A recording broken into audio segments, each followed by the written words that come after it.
খেলার সাপোর্টার হওয়া, অমুক দলের সাপোর্টার, অমুক দেশের সাপোর্টার হইলে আপনার কি লাভ কি ক্ষতি আপনি বুঝেন।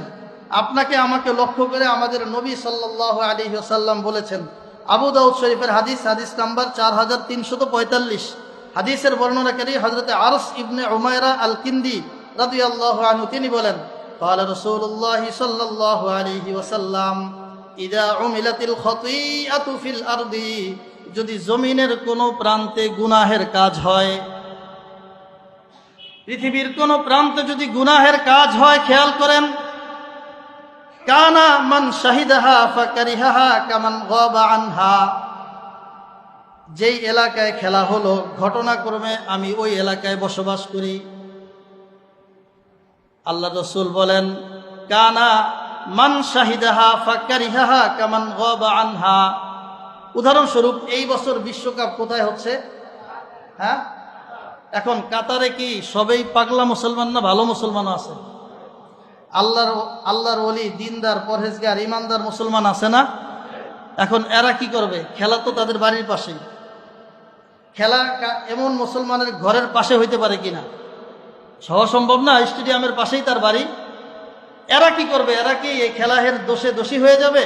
আল্লাহ রাসূল বলেন, কানা মান শাহিদাহা ফাকারিহাহা, পরিস্থিতির কারণে কোন ব্যক্তি যেখানে পাপের কাজ হয়, বিশ্বকাপের খেলা হয় অথবা অন্য কোনো পাপের কাজ হয়, পরিস্থিতির কারণে সে ওই জায়গায় উপস্থিত, সে এই জায়গা থেকে সরতে পারছে না, কিন্তু ফাকারিহাহা, সে দিল থেকে এটাকে অপছন্দ করে, দিল থেকে অপছন্দ করে। রাসূল বলেন, কামান গাবা আনহা, তো আল্লাহ রাব্বুল আলামিন তাকে এইভাবে ধরে নেবেন, সে কেমন যেন ওই জায়গায় উপস্থিত নাই, সে বেঁচে গেল। তো এবার বিপরীতে আসেন, খেলা হচ্ছে কাতার, আমরা কোথায়? বাংলাদেশে। খেলা হচ্ছে কাতার, আমরা কোথায়? এবার খেয়াল করেন আমাদেরটা, ওমান গাবা আনহা, যে ব্যক্তি ওই খেলার স্পট থেকে দূরে, আমরা তো দূরে, কিন্তু দূরে থেকেও কি করে? ফারাদিয়াহা, ওই খেলাধুলার উপরে সে সন্তুষ্ট, ওই খেলাধুলা নিয়ে সে ফুর্তি করে, ওই খেলার খুশিতে সে এই দেশে পতাকা টানায়, ওই খেলার খুশিতে সে তার পোশাক পরিবর্তন করে, ওই বিভিন্ন দেশের গেঞ্জি গায়ে দেয়, জামা গায়ে দেয়, ট্রাউজার পরে, ওই দূরে আছে, সে দূরে, খেলা দূরে, এই দূরে থাকা সত্ত্বেও ফারাদিয়াহা, সে ওইটার উপরে সন্তুষ্ট।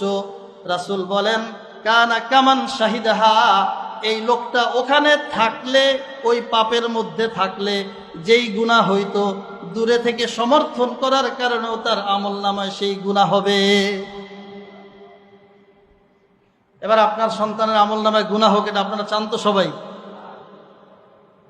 ফতহুল বারি, বুখারী শরীফের ব্যাখ্যা গ্রন্থ, আরবি, আল্লামা ইবনে হাজার আসকালানির লেখা ফতহুল বারি, এর 13 নম্বর খণ্ডের 41 নম্বর পৃষ্ঠায় একটি হাদিস এসেছে। আন আব্দুল্লাহ ইবনে মাসউদ রাদিয়াল্লাহু আনহু قال, হযরত আব্দুল্লাহ ইবনে মাসউদ বলেন, এই যে আমরা কি করি, কে কোন দেশের সাপোর্টার এটা নিয়ে গর্ব করে, প্রতিযোগিতা করে, সে ওই দেশের সবচেয়ে বড় পতাকা লাগায়, সবচেয়ে বড়, মানে যত আয়োজন করে সে দেখাইতে পারে আমাদের সাপোর্টার বেশি। তো সে সাপোর্টার হচ্ছে কোন কাফেরের, কোন মুশরিকের, কোন গুনাহের কাজের। এইরকম গুনাহের কাজের সাপোর্টার হইলে তার কি লাভ? হযরত আব্দুল্লাহ ইবনে মাসউদ বলেন, মান কাসসারা সাওয়াদা কওমিন ফাহুয়া মিনহুম, যে ব্যক্তি কোন সম্প্রদায়ের দল ভারী করে সে তাদের মধ্যে গণ্য। যে আর্জেন্টিনার দল ভারী করে, হাসরের ময়দানে ওর হাসর হবে আর্জেন্টিনার ওই বেঈমানদের সাথে।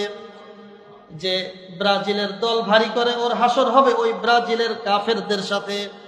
আল্লাহর রাসূল বলেন, ওমান রাদিয়া আমালা কওমিন কানা শরীকা মান আমিলা বিহি, যে ব্যক্তি কোন সম্প্রদায়ের কোন দলের কাজকে সাপোর্ট করে, সমর্থন করে, সে কেমন যেন ওই দল যত পাপ কাজ করলো ওই পাপ কাজের মধ্যে নিজে শরীক হয়ে গেল। আর্জেন্টিনার ওই খেলোয়াড়রা, আমি কিন্তু অন্য দেশের নাম জানি না, এই জন্য দুইটা দেশ বলতেছি, দেশ তো আরো অনেক আছে, যেই দেশেরই হোক, এই যার সহযোগী হবেন, আল্লাহ রাসূল বলছেন যে তোমাকে তার মধ্যেই গণ্য করে ধরা হবে।